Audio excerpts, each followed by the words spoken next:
Seja bem-vindo à Conversa Capital. Recebemos esta semana o Ministro da Economia, António Costa Silva. Muito obrigada por estar aqui com a Antena 1 Obrigado, e com o Jornal de Negócios. Como sempre acontece, começo por lhe perguntar o que é para si neste momento capital em Portugal?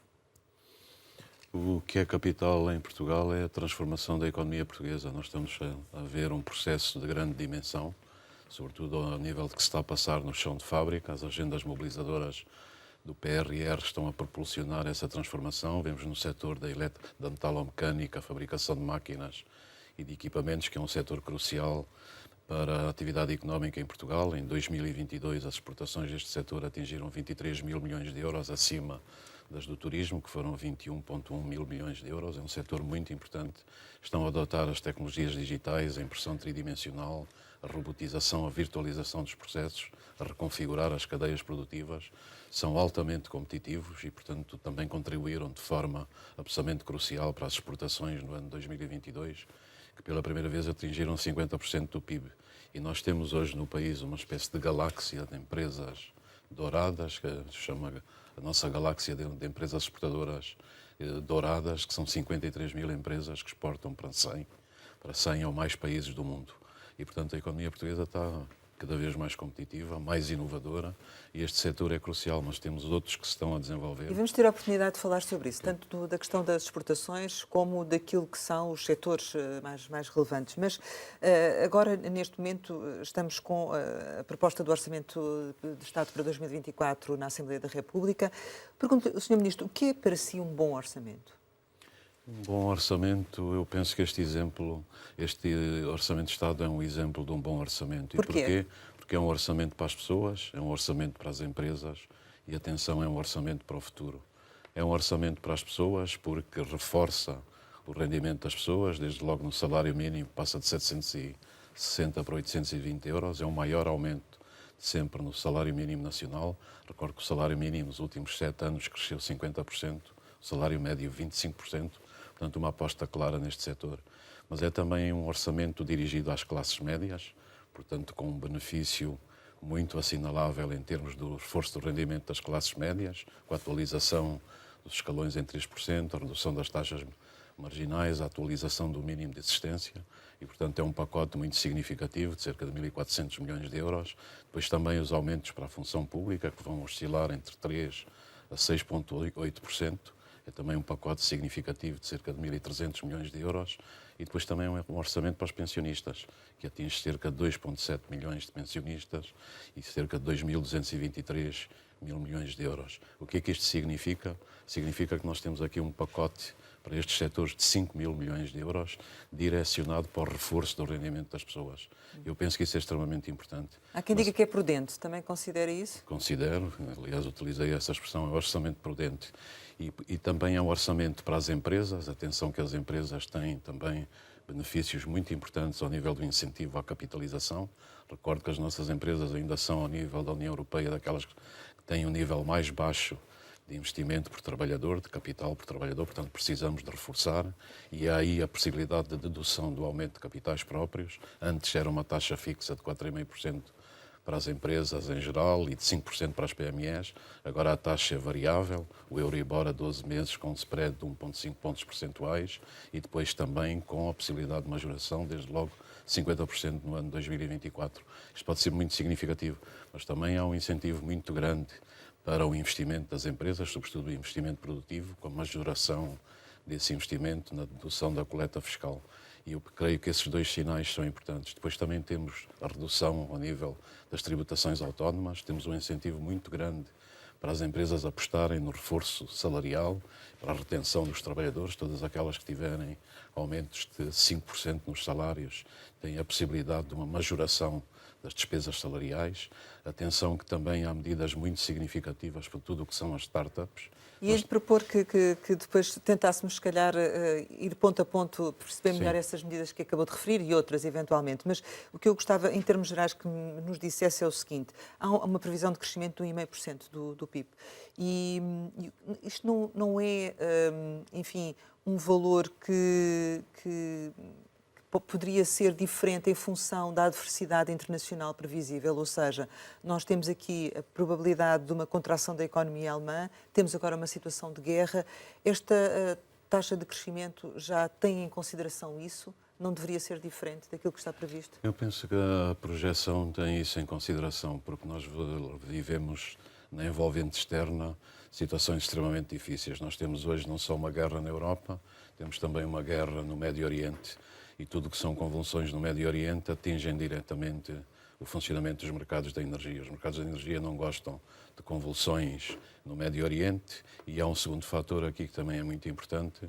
Há alguns jornais americanos, em particular o Wall Street Journal, que já estão a ventilar a hipótese do Irão ter auxiliado o Hamas a desenvolver o ataque contra Israel. É evidente que se isso se provar, as sanções americanas vão apertar. A administração Biden relaxou as sanções relativamente ao Irão. O Irão já está a produzir mais de 3 milhões de barris por dia, está a conseguir colocar nos mercados mundiais mais de 1 milhão de barris por dia, e se esse milhão desaparecer, conjugado com os cortes que a Arábia Saudita, em aliança com a Rússia, efetuou, podem ter um comportamento diferente dos preços do petróleo. Mas isto tem a ver com um facto muito simples. No fim de semana passado, o mapa dos riscos geopolíticos mundiais mudou e, portanto, também temos que ter isso em consideração.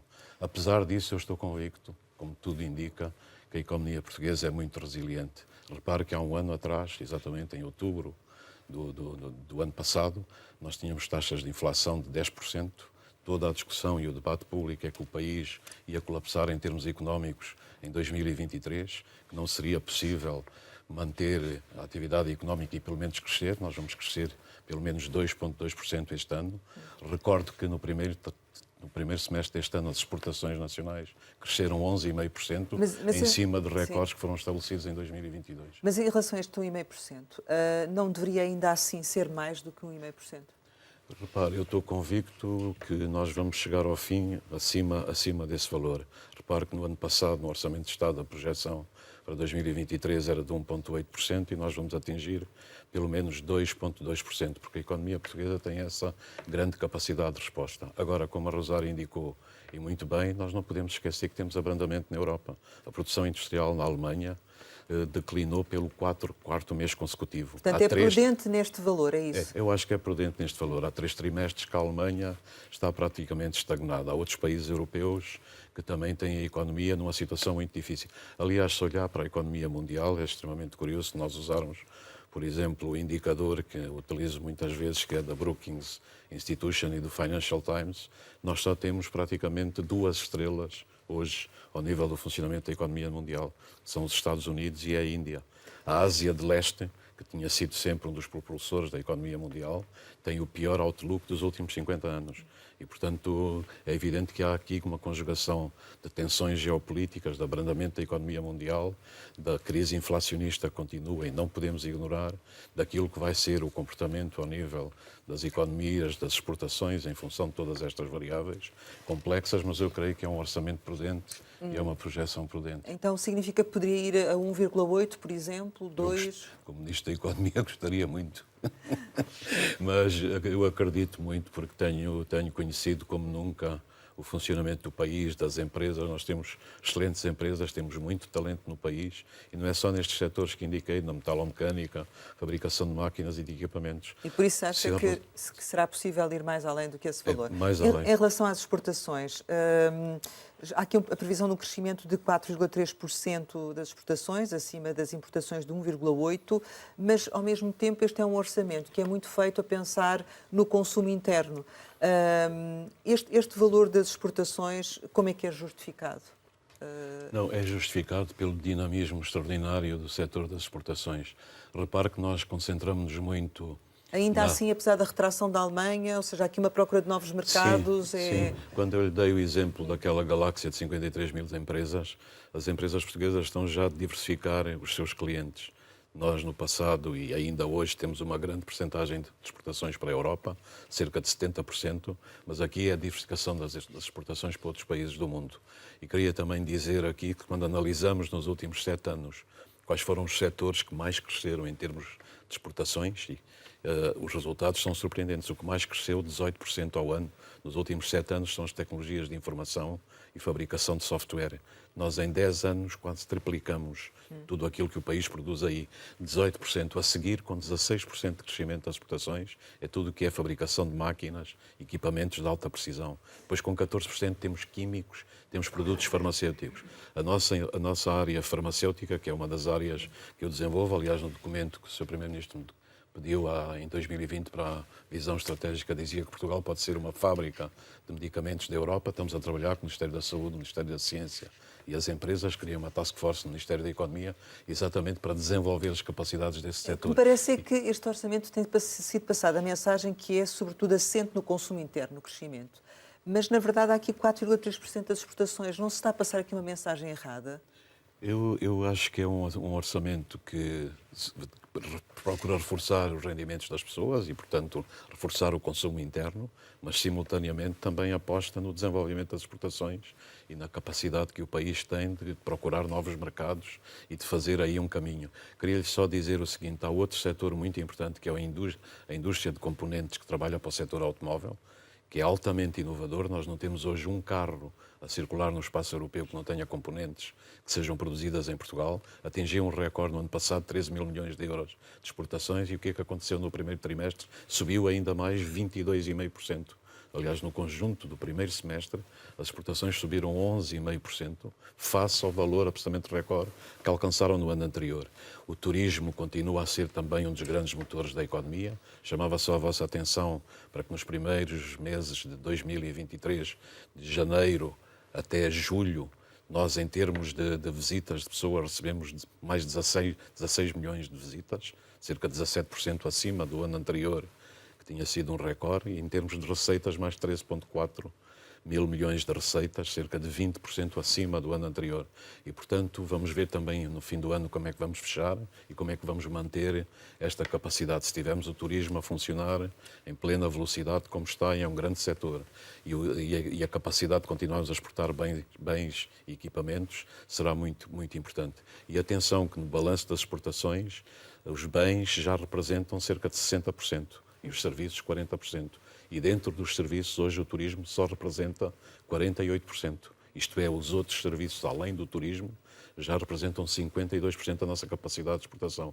Portanto, a mensagem que queria passar aqui é que temos de trabalhar nestas direções todas. A economia é uma matriz multidimensional, complexa, que tem sinergias, mas se nós conseguirmos coligar todos estes setores, e em termos do governo, primeiro que tudo, eu digo que a função do Ministério da Economia, primeiro que tudo, é não atrapalhar a economia. A segunda é ajudar no que seja possível o desenvolvimento de todas estas capacidades. E é isso que estamos a fazer. Há aqui um fator que já falámos sobre ele, que tem a ver com a escalada da situação do petróleo e, eventualmente, do aumento de combustíveis. Do seu ponto de vista, vamos ter, efetivamente, aqui um impacto ao nível do aumento dos combustíveis por causa do que está a passar no Médio Oriente, que vai prolongar-se para 2024? Depende da duração do conflito e da extensão do conflito. Uma coisa é certa: os mercados energéticos não gostam de convulsões no Médio Oriente. O preço do petróleo começa logo a acusar o nervosismo nos mercados. Nós não podemos esquecer que no Médio Oriente ainda está assediada mais de 1/3 da produção mundial de petróleo, e é extremamente significativo a esse nível. E a matriz energética mundial continua a ser dominada pelo petróleo. Não podemos esquecer também que, na sequência da guerra, da invasão bárbara da Rússia à Ucrânia, o preço subiu imediatamente. Logo a seguir, nos meses subsequentes, atingiu um máximo de 139 dólares por barril. Depois foi declinando, mas durante a maior parte do ano de 2022 esteve acima dos 100 dólares. Depois começou a diminuir, atingiu um ponto muito baixo em junho deste ano, chegou a cerca de 70 dólares por barril. Mas repara uma coisa: quando desceu significativamente, vimos a aliança entre a Arábia Saudita e a Rússia, a chamada OPEC+, que cortaram significativamente a produção dos seus países, e imediatamente o preço subiu e chegou a cerca de 97 dólares. Depois declinou, e agora estamos a ver qual é o efeito que vai ter este conflito. Se a guerra se estender a outros países, se o envolvimento do Irão for provado, se houver uma conflagração com maior dimensão e de maior durabilidade, nós vamos ter notícias de que não são muito agradáveis no comportamento dos preços do petróleo, que vão depois contaminar todos os outros preços da energia. Uma coisa é certa, já alguns analistas que começam a ecoar o paradigma de 1973. Eu não sou favorável a isso, porque o mundo hoje não é o mundo de 1973, mas em 1973, como sabem, na sequência do ataque do Egito e da Síria a Israel e depois da guerra do Yom Kippur, nós tivemos uma das maiores crises inflacionistas da história e um impacto muito grande nas economias mundiais. Esperemos que isto não aconteça, mas realisticamente nós temos que ter todos estes dados em análise. A questão é, tendo por base aquilo que acaba de dizer, e mesmo que não houvesse essa situação, porque é que vão retirar os apoios, por exemplo, aos combustíveis e verificar-se um aumento do ISP em 2024? Isto para as empresas não é muito complicado, Sr. Ministro? Pois, não estou inteiramente de acordo que vamos tirar os apoios aos combustíveis. Repare que no ano passado, e também foi uma situação muito prudente, nós tivemos um apoio de cerca de 2.500 milhões de euros à eletricidade e 1.000 milhões ao gás. Por exemplo, os 1.000 milhões do gás não foram usados em toda a sua extensão, aliás, só uma pequena fração é que foi utilizada. O que é que fizemos este ano? O Orçamento de Estado prevê a injeção de 336 milhões de euros no sistema eletroprodutor nacional, exatamente para conter o aumento das tarifas dos domésticos, do setor doméstico, e também minimizar a das empresas. E depois também tem uma majoração de cerca de 20% em todos os custos com a eletricidade e com o gás das empresas, acima do teto de consumo do ano anterior. E, portanto, 2024 comparará com 2023. E, portanto, nós queremos que temos que dar toda a atenção à evolução. Isso vai ser absolutamente decisivo. Mas no caso dos combustíveis, concorre para esta, quando eu digo retirar dos apoios, temos o descongelamento progressivo da atualização da taxa do carbono e, por outro lado, o fim da devolução da receita adicional do IVA. E, portanto, estas duas situações vão levar a um aumento do preço dos combustíveis, ou não? Vamos ver como é que o mercado vai se comportar. Repara também aqui alguma ilação que temos tirado do passado, do ano 2022, quando tivemos estes apoios massivos, e depois o que é que aconteceu em termos do funcionamento do mercado. Nós tivemos o preço do gás que atingiu um pico de 339 euros por megawatt-hora durante o ano 2022 e depois foi baixando consecutivamente até chegar aos 46, que é o que existe hoje. No caso da eletricidade, atingiu várias centenas de euros por megawatt-hora e hoje está a cerca de 56. E, portanto, houve uma redução ao longo do tempo, quando os mercados começam a incorporar no seu pricing, digamos, os comportamentos geopolíticos que estão em causa. Esperemos que a guerra de Israel, a guerra do Hamas contra Israel, não se propague, que seja contida e que tenhamos um comportamento aceitável dos mercados da energia. Mas ninguém pode garantir que isso vai suceder. Mas e se não suceder, temos sim, que atuar. Isso a acontecer, o Governo vai pensar em medidas Tem que atuar, de apoio? nós temos que proteger todo o nosso sistema produtivo face a convulsões geopolíticas que afetam o funcionamento da economia, mas que não têm nada a ver com a responsabilidade das empresas. Eu penso que isso é a linha que vamos propugnar. Ainda assim, quando eu lhe coloco esta questão dos impactos que tem nos combustíveis, a questão da taxa de carbono e o fim da devolução, coloco-a porque, se olharmos aqui para a vizinha Espanha ou para outros países, estes apoios às empresas vão continuar. E isso significa também perda de competitividade por parte das nossas empresas, não é? Sem dúvida, mas eu dei-lhe exemplos de algumas das medidas que continuam no Orçamento de Estado, que nós pensamos que era prudente mantê-las. Agora vamos monitorizar a situação e responder como respondemos no passado. Face ao contexto que estamos a viver, o contexto internacional, refirmo ele, e o Sr. Ministro já abordou aqui vários riscos que se correm. Face a esse contexto, uma previsão de inflação de 2,9% não é demasiado otimista? Eu penso que a previsão da inflação de 2,9% foi feita com todas as variáveis que existiam na altura em que o exercício foi feito. Eu penso que o Governo já deu provas da sua prudência quando faz esse tipo de projeções, mas é evidente que a inflação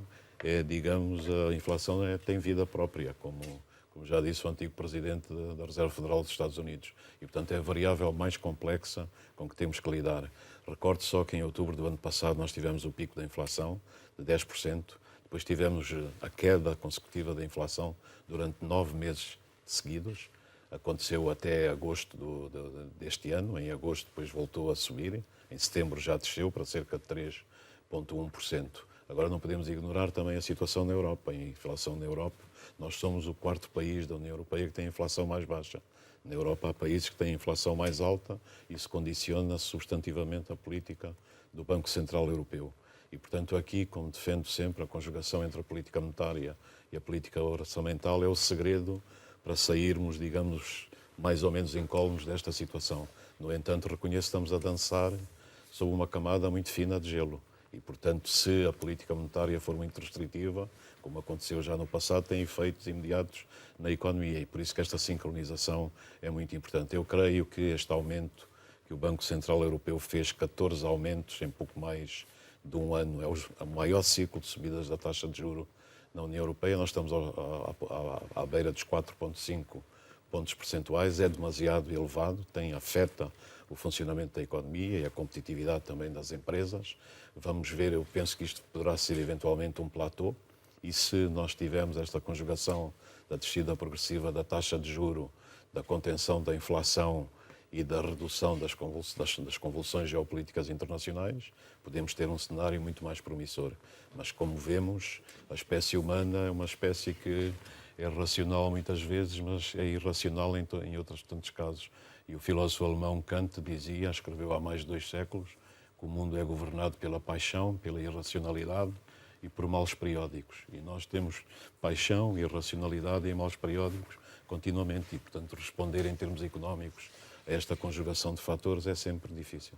Ainda em relação ao orçamento, e dando aqui um pequeno passo atrás, há pouco o Sr. Ministro fazia a sua descrição do orçamento, com as várias vertentes que o Governo tenta atingir com esta proposta orçamental para 2024, e disse que há várias medidas para as empresas.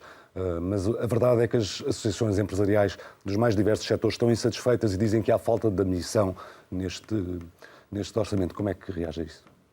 Repare, eu estou em diálogo com todas as associações empresariais e estou em diálogo não só com as confederações, mas também com as associações setoriais e associações regionais e também as empresas. E os empresários querem mais, como Ministro da Economia também gostaria de ver, digamos, um maior desenvolvimento em certas medidas. Mas nós não podemos também só ver a economia por si. Temos que ver a economia. É por isso que eu disse, este orçamento é para as pessoas, é também para as empresas e atenção ao orçamento para o futuro. Este orçamento é fundamental porque cria um fundo de investimento para projetos estruturantes, que vai começar com 2 mil milhões de euros e isto é um investimento no futuro do país. Nós somos, aliás, um povo que tem este defeito extraordinário que é relaciona-se pouco com o futuro. E como dizia o sociólogo alemão Max Weber, uma das tarefas da política é exatamente gerir a nossa relação com o futuro. Eu acredito que este fundo de investimento... Esse fundo foi uma ideia sua, Sr. Ministro? Diga? Esse fundo foi uma ideia sua? Não, o orçamento é um exercício coletivo, portanto, que é feito a nível do Governo, entre os vários ministros, que são o Ministro das Finanças, e depois é feito entre o Governo e as associações patronais e os parceiros sociais. E, portanto, eu não estou aqui para me vangloriar de nada, nem é esse o meu timbre. O que eu digo é que se o país aproveitar o excedente orçamental de 0,8%, se criar este fundo de investimento para projetos estruturantes, nós estamos numa situação única também para reforçar tudo aquilo que é a mudança na economia, que é introduzida com as agendas mobilizadoras do PRR, mas pode ser muito mais aproveitada com aquilo que são as vantagens competitivas do país. Nós temos hoje um cluster de energias renováveis que são altamente competitivas. Vamos lançar o projeto de eólica offshore, que são 10 gigawatts até 2026.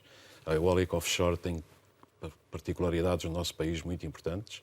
Tem uma velocidade do vento que vai entre 6, 7, 8 metros por segundo, que compara com o melhor que há no mundo, e uma potência de irradiação de 400 watts por metro quadrado. Isto está a atrair grandes companhias internacionais para investirem nestes projetos. Mas nós não queremos cometer os erros do passado. Queremos usar o cluster de energias renováveis para atrair a nova geração de indústrias verdes. E a começar pelo aço verde. O aço é responsável por 8% das emissões mundiais de CO2, porque usa os combustíveis fósseis. E há empresas interessadas em virem para o nosso país, desenvolver este cluster do aço verde, e estamos a falar com elas e a tentar atraí-las, e isso pode ser transformador, porque é a nova vaga de energias verdes. Estamos também a falar com todos os construtores automóveis em Portugal, A Stellantis, felizmente, no âmbito de uma agenda mobilizadora do PRR, vai construir no país o primeiro carro elétrico ligeiro, em Mangualde, em Viseu. Estamos a falar com os outros e a preparar também a nossa indústria para esta conversão para o paradigma da mobilidade elétrica. Se conseguimos fazer isso, será também absolutamente transformador. Mas só o faremos se conseguirmos atrair grandes produtores internacionais de baterias. E há 1 ou 2 grandes projetos que estão em linha para esse desenvolvimento. Nós queremos sediar no país alguns dos players mundiais na fabricação de baterias. E porquê? Porque o mundo, no futuro, vai ser um mundo cada vez mais dirigido por baterias e apoiado no funcionamento da economia em baterias. E o que é que se passa a este nível? A Agência Internacional de Energia tem um estudo muito interessante, diz que até 2040 nós precisamos, a nível do mundo, de 10.000 gigawatts-hora em termos da capacidade de baterias. Isto é 40 vezes a capacidade que existe hoje no mundo. E das mais de 700 megafábricas de baterias que existem hoje, quase todas elas estão localizadas na Ásia. Se nós formos o primeiro país da Europa que atrai este setor, será fulcral. Mas é evidente que para fazermos isso estamos a usar outra das grandes vantagens competitivas que o país tem. Nós temos das maiores minas de lítio na Europa, que estão localizadas no norte do país. O lítio é absolutamente indispensável, com o cobalto, para esta transição energética e para a mobilidade elétrica, e nós queremos também, evitando os erros do passado, sediar no país toda a cadeia de valor do lítio, desde a extração, a refinação, fabricação de células, fabricação de baterias e economia circular. E se alavancarmos isso, vamos ter uma nova vaga industrial no país. Mas para que fique claro, as medidas que constam do orçamento dirigidas ao setor empresarial são aquelas que o Ministério da Economia queria ter ou aquelas que foi possível ter no âmbito do tal exercício coletivo que referiu, que é da construção do Orçamento do Estado? É uma excelente pergunta, mas sabe, a política e o orçamento, não é exceção, é a arte do possível. E, portanto, nós temos que fazer um equilíbrio entre aquilo que são as receitas, aquilo que são as despesas, aquilo que podemos dar em cada circunstância, e eu penso que foi, digamos, esse equilíbrio que se atingiu aqui. E, portanto, eu estou profundamente em linha com aquilo que está no orçamento. Vamos lutar dentro do orçamento para desenvolver todas essas medidas e vamos manter o diálogo com as empresas para ajudar as empresas. Porque eu não tenho dúvida absolutamente nenhuma. São as empresas que são os motores da criação da riqueza do país. E se nós não pusermos as empresas com as pessoas no centro das nossas decisões, algo estará mal. Mas são as empresas também que enfrentam os obstáculos, e eu estava a ouvir o Sr. Ministro falar de um conjunto de intenções que estão a ser preparadas para aumentar esse investimento no país, e estava ao mesmo tempo a pensar nos obstáculos que existem para esse investimento e na necessidade de os ultrapassar, que são queixas consecutivas das empresas, tanto ao nível das taxas, o nível de taxas que são impostas, como também de licenciamentos, por exemplo, e da demora para fazer qualquer coisa em Portugal, não é? O Sr. Ministro fala muitas vezes disso, mas depois tem toda a razão na prática... e temos que mudar isso. Eu penso que há também uma grande consonância. Mas está sozinho a fazer isso? Não, eu dialogo com os meus colegas todos e tentamos lutar. Mas o que é que está a acontecer? Mas, quer dizer, repare, o Orçamento de 24 não nos traz isso, não nos traz redução de taxas, não nos traz levantamento desses obstáculos. Tem razão, os empresários ventilam muito isso, fizeram as contas, dizem que há mais de 4.000 taxas e taxinhas no país. Nós temos que simplificar. E, portanto, nós temos um sistema que é muito burocrático, com muitas exceções, muito atribulado, e se nós simplificarmos isso, vamos dar um salto em frente. Mesmo assim, Rosário, não se esqueça que em 2022 o investimento empresarial em Portugal chegou a 32 mil milhões de euros. No primeiro semestre deste ano já atingimos 17 mil milhões. Agora imagino quanto é que não seria se não houvesse essas taxas. Mas é por isso que eu falo muitas vezes da necessidade de libertarmos o potencial produtivo do país. E depois saiu um estudo muito interessante da Ernst & Young, que fazem todos os anos, sobre a capacidade dos países europeus a atraírem investimento direto estrangeiro. E Portugal saltou da 8ª posição para a 6ª posição. Nós estamos a ser capazes de atrair algum investimento direto estrangeiro, cada vez mais. No ano passado foram cerca de 2,5 mil milhões de euros de empresas internacionais. Curiosamente, 19% desse investimento veio dos Estados Unidos, 15% da Suíça, 15% dos países nórdicos, 15% do Reino Unido e 13% da Alemanha. E quando analisamos a tipologia do investimento, 66% desse investimento é exatamente empresas que querem desenvolver parcerias tecnológicas na área da engenharia em Portugal. Já há mais de 220 centros dessas empresas, 37 são centros de investigação e desenvolvimento das grandes empresas internacionais. E reparem, também aqui está a mudar o paradigma de relacionamento das nossas empresas e da nossa economia com as empresas internacionais. No passado procurávamos para estabelecerem call centers, centros administrativos. Hoje é para desenvolver parcerias tecnológicas, parcerias de engenharia. E porquê? Porque nós somos o terceiro país da União Europeia que mais engenheiros formam. E os engenheiros de alta qualidade. E eles são absolutamente indispensáveis para todas estas transformações tecnológicas. Uma questão que foi colocada até por si, logo quando chegou ao governo, foi a questão do imposto dos lucros extraordinários cobrados às empresas, nomeadamente a distribuição alimentar. Ficámos a saber que este imposto vai terminar agora em 2024. Pergunto-lhe se isto faz sentido, se faz sentido terminar com este imposto sobre lucros extraordinários. Repare, os impostos extraordinários são isso mesmo, como a palavra indica, extraordinários. Portanto, quando há normalização da situação, têm que acabar porque podem onerar excessivamente as empresas. Permita-me, Sr. Ministro, apenas acrescentar cá um imposto extraordinário, uma contribuição extraordinária que já dura há pelo menos 10 anos, que é sobre o setor financeiro. Mas faça o favor de continuar. Sim, tem toda a razão. Portanto, em relação à SES, vamos ver como é que vai ser o futuro. De qualquer maneira, a novidade que este Orçamento de Estado introduz relativamente à SES, que eu penso também é positiva, neste caso para as empresas, é que todos os ativos que geram energias verdes não entram na conta para o cálculo do imposto. Eu penso que isso é um passo importante, mas eu, como lhe digo, este é um exercício sempre de equilíbrio. Vamos ver como é que isso se desenvolve. Agora, eu sou muito sensível a essas questões que são a colocar, porque se nós tivermos a capacidade de ter um sistema fiscal mais simples, mais orientado e que consiga libertar a capacidade produtiva das empresas, nós vamos dar um salto significativo. Porque é uma coisa que, para mim, hoje não tenho dúvida absolutamente nenhuma. Nós temos muito talento no país. Posso-vos dar alguns exemplos. No âmbito das agendas mobilizadoras, a indústria têxtil, o ano passado atingiu um recorde de 6.300 milhões de euros de exportação. E há empresas, por exemplo, a Calvelex, a Polo Piquet, eles estão a fazer, no âmbito desta agenda mobilizadora, que já incorpora fibras recicladas. Reparem que a indústria têxtil tem que adotar as linhas da economia circular, incorporar fibras recicladas, diminuir a sua pegada carbónica, diminuir a gestão de recursos e de água, e eles estão a construir o que eles chamam uma tecidoteca, uma espécie de biblioteca de tecidos. E para quê? Usando a inteligência artificial, tentam identificar quais são as tendências da moda nas próximas estações e depois reconfiguram a cadeia produtiva para responderem a isso e estarem na primeira linha das exportações.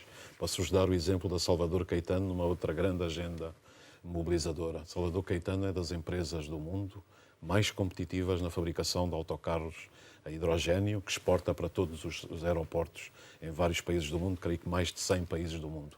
Já estão a desenvolver a nova tecnologia de hidrogénio para estes autocarros, no âmbito desta agenda mobilizadora, e eles ganharam o concurso para o carro elétrico que vai ser utilizado nos Jogos Olímpicos de Paris. Sr. Ministro, vamos voltar aqui à questão da Windfall Tax e teremos a oportunidade de falar do PRR, porque eu queria que nos explicasse como é que vai ser compensado o fim deste imposto, porque houve uma razão de ser para ele ser introduzido. Aliás, havia um regulamento comunitário nesse sentido, que, entretanto, também só tinha a abrangência para este período.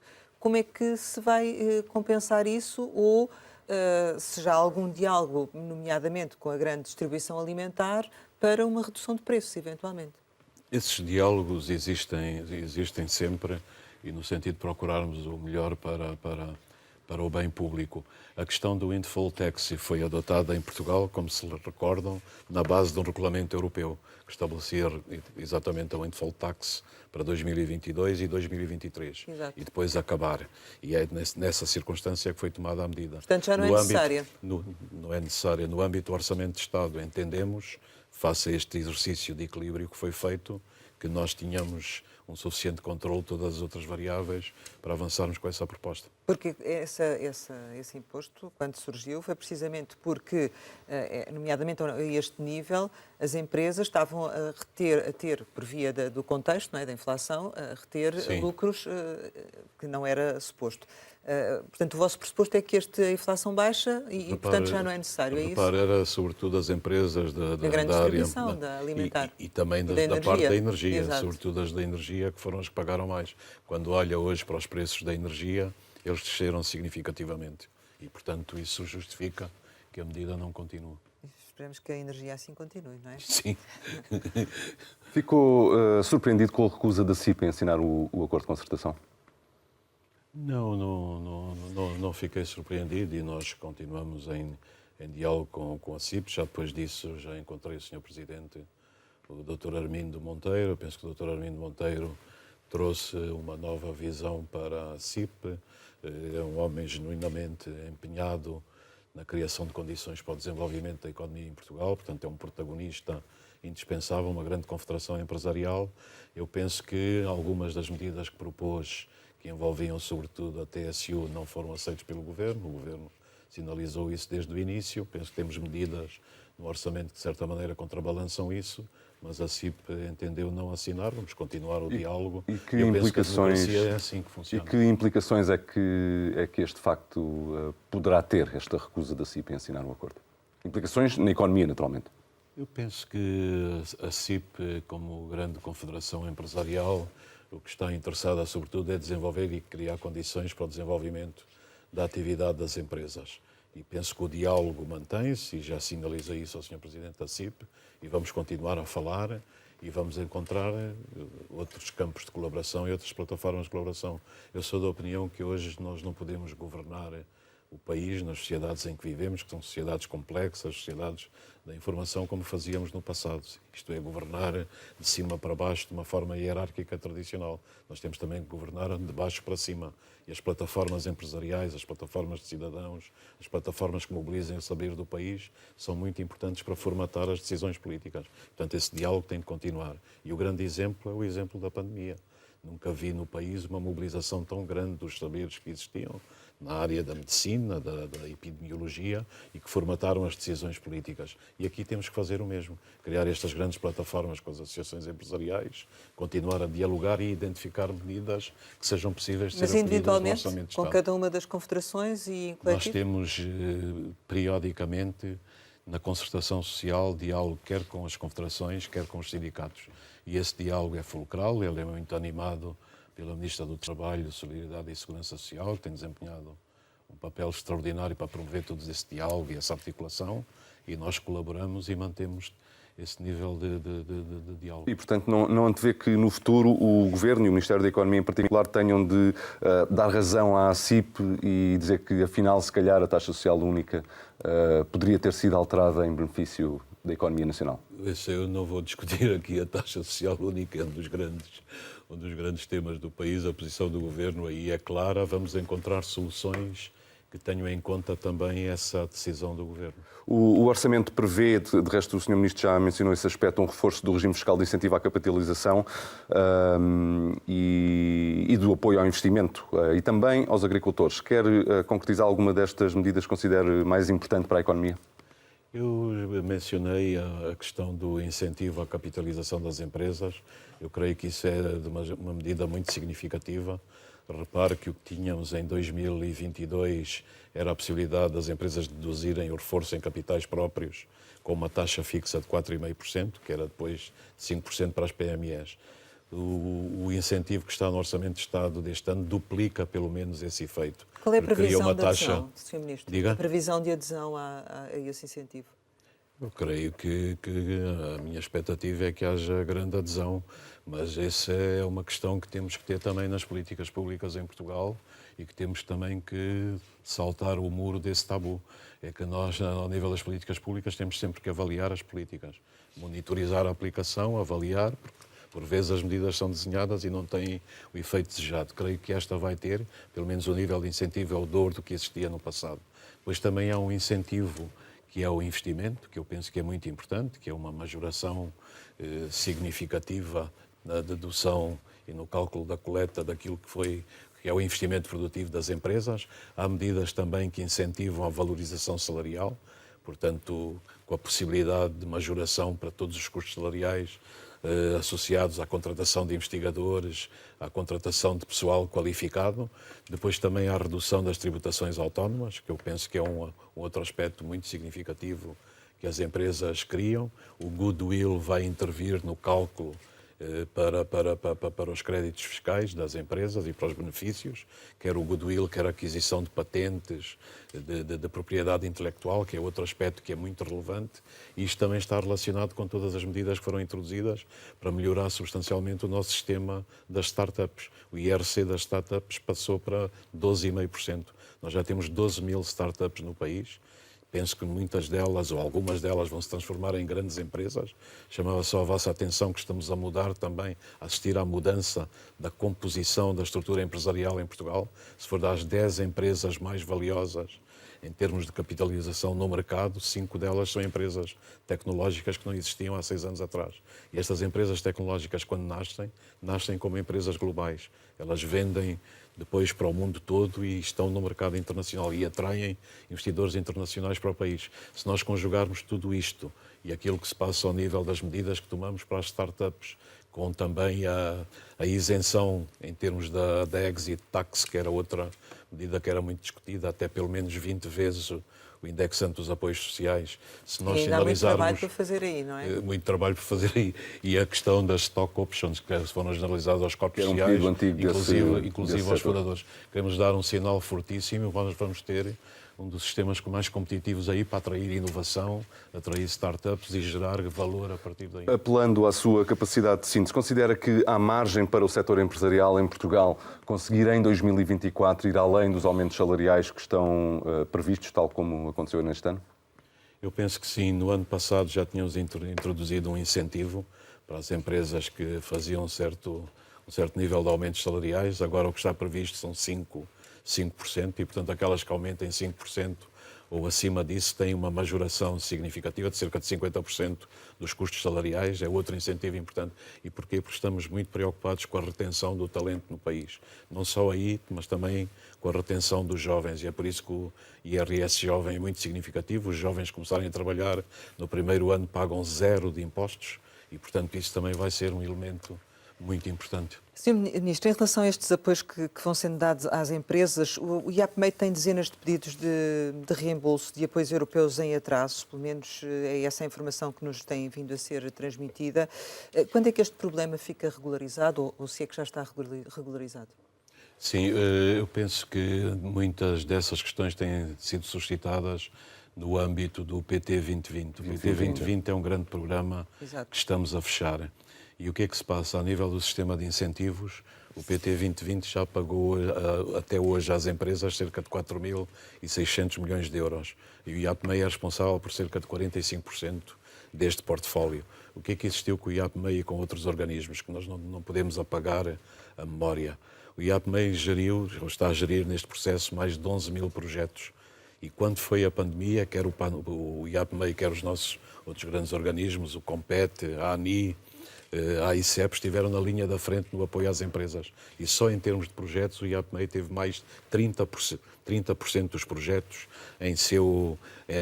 na sua gestão. O que é que acontece? O IAPMEI é dos organismos que tem maior taxa de execução. Está praticamente a cerca de 89%, 90% em termos de execução. Cerca de 95% dos projetos já foram concluídos. Os 5% finais no âmbito do PT 2020 é aquilo que estamos a tentar fazer para fechar até ao fim do ano, depois fazer as contas e encerrar. O que eu posso assegurar aqui é que a taxa de execução está relativamente confortável, vamos conseguir absorver os fundos europeus e vamos simultaneamente lançar, como estamos a fazer, o PT 2030. Só que esta conjugação, encerrar o PT 2020 lançar o PT 2030 e, simultaneamente, executar o PRR, põe todos os nossos organismos sob um grande grau de tensão, mas eles têm respondido. Deixe-me apenas acrescentar, para benefício dos nossos ouvintes que eventualmente conheçam menos bem estes temas, que o PT 2020 ou Portugal 2020 é o quadro de apoio comunitário anterior, que está a ser encerrado. Exatamente. O Portugal 2030 é o novo que já arrancou e, obviamente, são programas diferentes do Plano de Recuperação e Resiliência. Sendo que estas 130, estamos a falar de 136 empresas afetadas, 9,7 milhões de euros, de acordo com aquilo que nos acabou de referir, até ao final do ano esta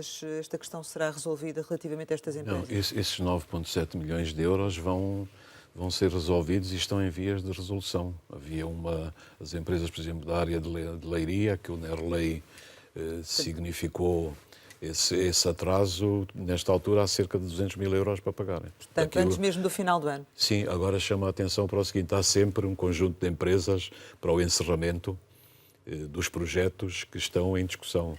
E para terem uma ideia, eu sou das pessoas que defende sempre que a nossa função é fazer chegar o dinheiro às empresas e rapidamente, mas não podemos fazer chegar de qualquer maneira.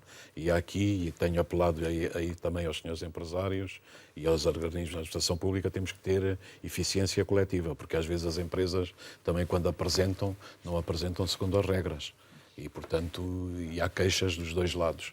E isso atrasa os processos. Portanto, se seguirem os trâmites e forem as despesas elegíveis, eu vou zelar para que a resposta dos organismos seja rápida, ou mais rápida possível. Em relação ao PRR e às agendas mobilizadoras, é verdade, como diz a AEP, que há empresas que saíram dos consórcios por causa dos atrasos?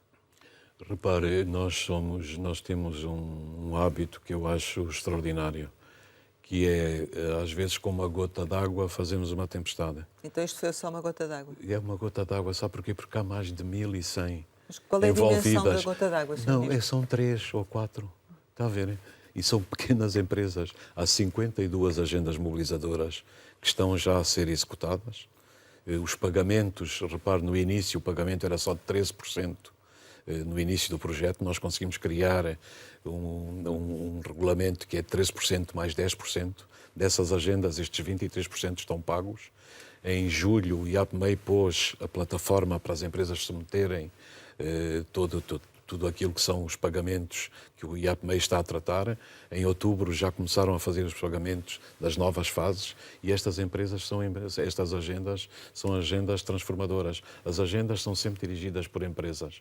E atenção, o Estado, e através do PRR, vai pôr cerca de 2,9 mil milhões de euros, mas as empresas vão pôr também uma parte significativa de investimento, porque o investimento global são 7,9 mil milhões de euros. Portanto, a execução está onde devia estar, é isso? Diga? A execução está onde devia estar? Eu não digo que está onde devia estar, porque nunca está. E governar, para mim, é estar permanentemente insatisfeito. Ainda por cima, lidando com a administração pública, depois de vir de uma experiência empresarial, muitas vezes termina o dia muito exasperado, porque a gente decide, mas depois é uma autorização e aos circuitos burocráticos, às vezes é difícil.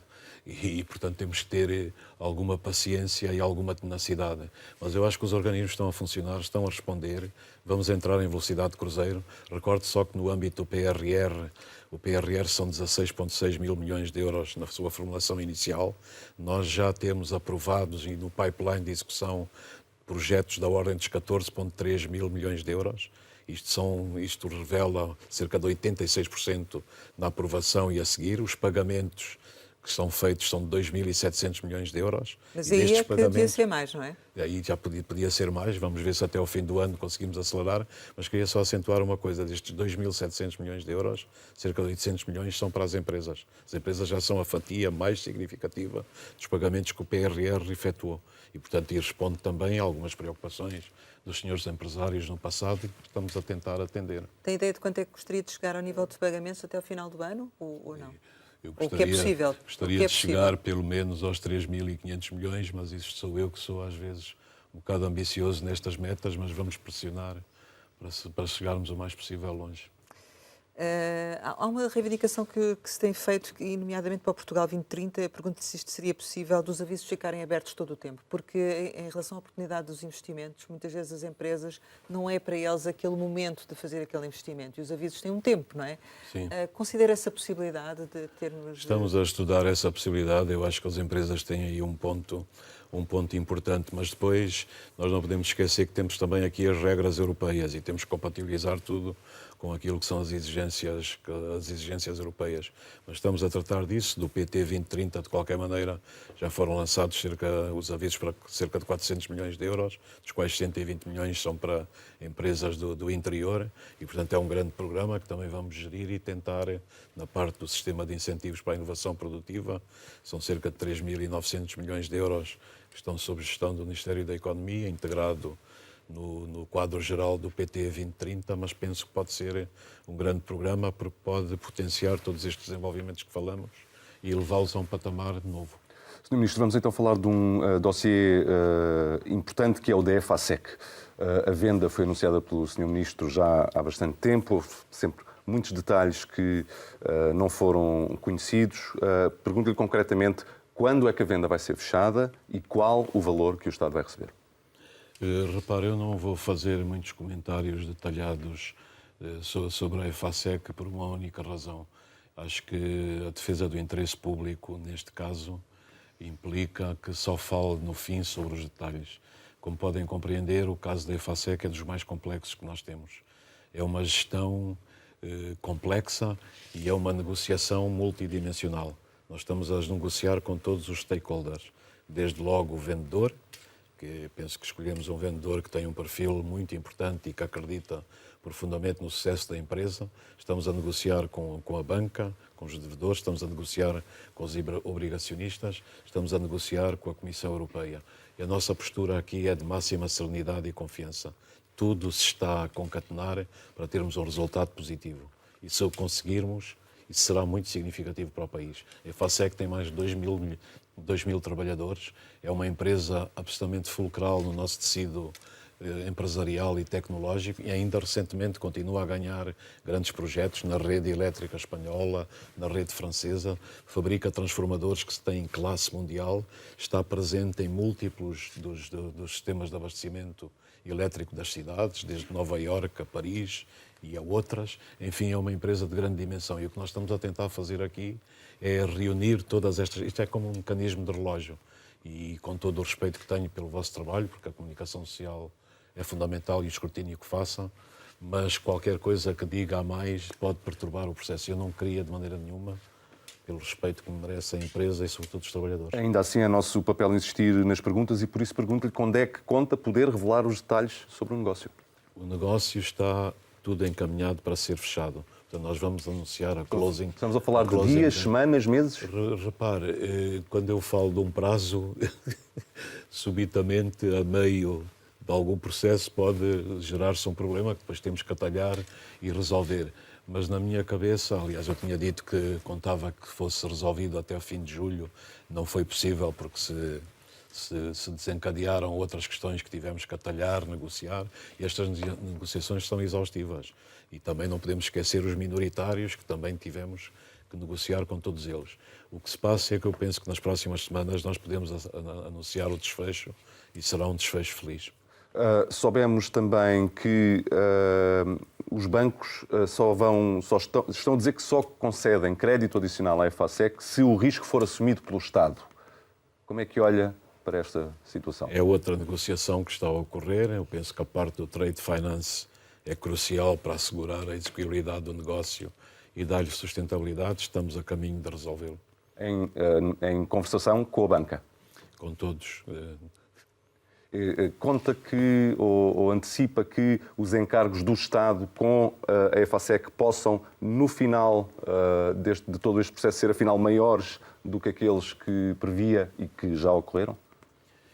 Se os encargos não vão ser muito maiores daqueles que estavam projetados e que estimávamos. Mas podem ser algo maiores? Podem ser algo maiores. A única questão aqui é que neste processo nós temos um mecanismo que depois, quando o negócio se concluir, também vamos revelar, em que poderá haver pelo menos uma recuperação parcial de todos os encargos que o Estado colocou. E eu ficaria muito contente com essa situação, porque a intervenção do Estado aqui, estou completamente de acordo com ela, foi para salvar uma empresa que teve o colapso da sua estrutura acionista e que é uma empresa muito importante para o país e para o funcionamento da economia. Quando diz que os encargos podem ser algo maior, estamos a falar de que dimensão, de que volume? Eu compreendo que insista nos detalhes. Eu não posso revelar estes detalhes agora porque eles também podem mudar-se. Tudo o que eu diga pode amanhã não ser exatamente assim. Esta demora que está a ocorrer no processo tem a ver com novas condições impostas pelo comprador, pela Mutares, ou as condições estão a ser, enfim, tal como aquelas que foram previstas no momento em que assinou? Sim, as condições são aquelas que previmos no momento em que assinamos. Então é ser mais difíceis de atingir, é isso? Sim, sim, difíceis de atingir, da negociação.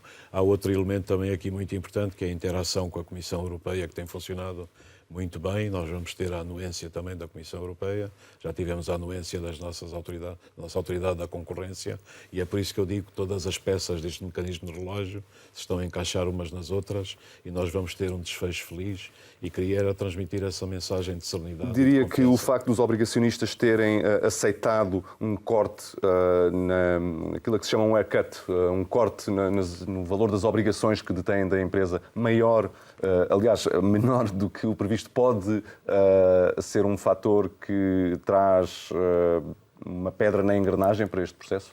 Eu penso que não, porque o acordo a que se chegou, os obrigacionistas, como sabe, a Assembleia Geral foi ontem, foi tudo aprovado. A própria banca, com esse acordo, também tem alguns ganhos que são Deixe-me só esclarecer para os nossos ouvintes, estamos a falar de um corte de 10% no valor dos títulos em vez de metade, que era aquilo que estava previsto. Sim, sim, exatamente. Mas isso são as negociações e os processos. E o que nós decidimos foi a bem do interesse público. A certa altura era bom fechar o dossiê e regular esta questão com os obrigacionistas, que foi complexa, mas felizmente chegou a bom porto. Esta diferença entre aquilo que estava previsto, que era um corte de 50%, e o corte que foi aceito pelos acionistas, que é 10%, é uma diferença de alguns milhões de euros. Quem é que paga? É o Estado? Não lhe vou revelar como é que na configuração final isso ficou. Quando nós tivermos todos os números, será com muito gosto que nós daremos conhecimento público. Tá? Vamos então abandonar o tema EFASEC e ir para outro, que não é da sua tutela, mas tem impacto económico, a privatização da TAP. O modelo que está desenhado ao nível da percentagem a alienar, do perfil do comprador, teve a sua participação, o seu input, digamos assim? Esse dossiê é gerido pelo Sr. Ministro das Infraestruturas. Mas tem um impacto económico evidente. E pelo Sr. Ministro das Finanças. O impacto económico é evidente, mas a gestão está muito bem distribuída dentro do Governo. E, portanto, não teve nada a dizer sobre este tema? Não, isso foi discutido em Conselho de Ministros. O Conselho de Ministros é um órgão colegial. Por isso mesmo lhe pergunto se este modelo teve a sua participação. Repare, a minha participação, eu não tenho importância nenhuma. O que tem importância é a decisão final que sai do Conselho de Ministros. Teve algum contacto por iniciativa do Ministério ou dos potenciais compradores neste processo? Não, esse dossiê não é gerido pelo Ministério da Economia. Bem sei, mas tem impacto económico. O que há a nível desses contactos é canalizado para os ministros que gerem esse dossiê. Estas soluções intermédias que se apontam, agora falando do aeroporto, revê-se nesta profusão de soluções que têm sido avançadas? Sobre o aeroporto, do ponto de vista do Ministério da Economia, o que nós dizemos sempre, os estudos económicos revelam isso, a conectividade aérea do país é um dos elementos centrais para a sua competitividade e, portanto, mais importante que as localizações é chegarmos a uma decisão. O país não pode andar 50 anos a decidir onde é que se localiza um aeroporto. Nós não nos podemos converter numa espécie de Mas quando semana sim, semana não, aparece mais uma hipótese de localização, isso Exato. Mas, repare, o que é muito importante é decidir-se, porque a sociedade da indecisão não funciona. E isso é o que nós estamos a ver relativamente a este tema ao longo deste tempo. Para finalizar a metodologia que o Sr. Primeiro-Ministro acordou com o líder do principal partido da oposição é uma metodologia correta e vamos ver se dá os resultados esperados. Para finalizar este tema e apelando a uma resposta em 30 segundos, o Governo já disse que espera concluir este processo até ao final do primeiro semestre do próximo ano, de 2024, portanto, concluir a venda, mas quando é que espera que haja uma decisão sobre o comprador? Repare, nos prazos que estão estabelecidos, quando o caderno de encargos for tornado público, quando aparecerem as companhias interessadas, quando tiverem todos os elementos de análise, o Governo tomará uma decisão. E penso que esse prazo é um prazo realista para ver se também se resolve um dossiê que é um dos mais complexos que também temos. Ainda assim, relativamente ao aeroporto e às soluções intermédias, eu gostava de lhe perguntar se acha que, do seu ponto de vista, que a ANA é uma empresa que presta um bom serviço a Portugal. Repare, eu não giro esse dossiê. Qualquer comentário que faça pode perturbar as coisas e não queria entrar por esse caminho. A única coisa que digo, eu tenho a minha visão e penso sempre sobre todos os assuntos. E a minha visão é uma visão independente, mas não a vou comunicar, porque não é do interesse público neste caso. Para concluirmos, queria lhe perguntar se está disponível para o diálogo com os outros partidos em matéria de orçamento do Estado e se há, do seu ponto de vista, algum aspecto daquilo que já foi apresentado, nomeadamente pelo PSD, que pudesse haver efetivamente aqui este diálogo, até porque sabemos que é uma pessoa que defende este diálogo e estes pactos, às vezes. Da minha parte, há sempre disponibilidade para esse diálogo em todas as áreas que tutelo, e o PSD é um grande partido da democracia portuguesa e, portanto, temos que sempre dialogar. Eu penso que isso é muito benéfico e com os outros partidos da mesma maneira. Mas há algum aspecto em que poderia haver aqui alguma abertura em função daquilo que já é conhecido das reivindicações que são feitas? Eu penso que o PSD tem sempre, na sua visão, a questão de criar-se condições para o desenvolvimento da economia, o desenvolvimento das empresas, o maior apoio às empresas. Eu penso que no Orçamento de Estado temos algumas medidas que podem ser melhoradas em função dessas conversas com o PSD. O PSD tem um excelente líder parlamentar, o professor Joaquim Miranda Sarmento, que é um distinto economista, que tem propostas que me parecem algumas válidas.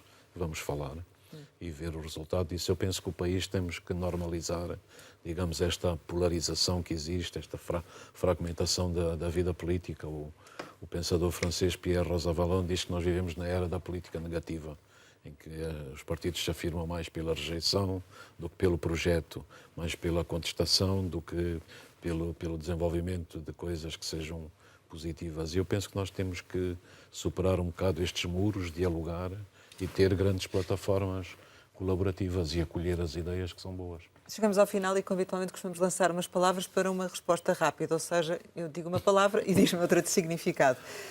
E a primeira é Serviço Nacional de Saúde. É a joia da democracia portuguesa. Luís Montenegro. É um bom líder do principal partido da oposição. Chega. Chega é intragável. Auto Europa. Uma grande empresa, um dos pulmões da indústria portuguesa. Hamas. É o pior que existe no mundo. Rugby.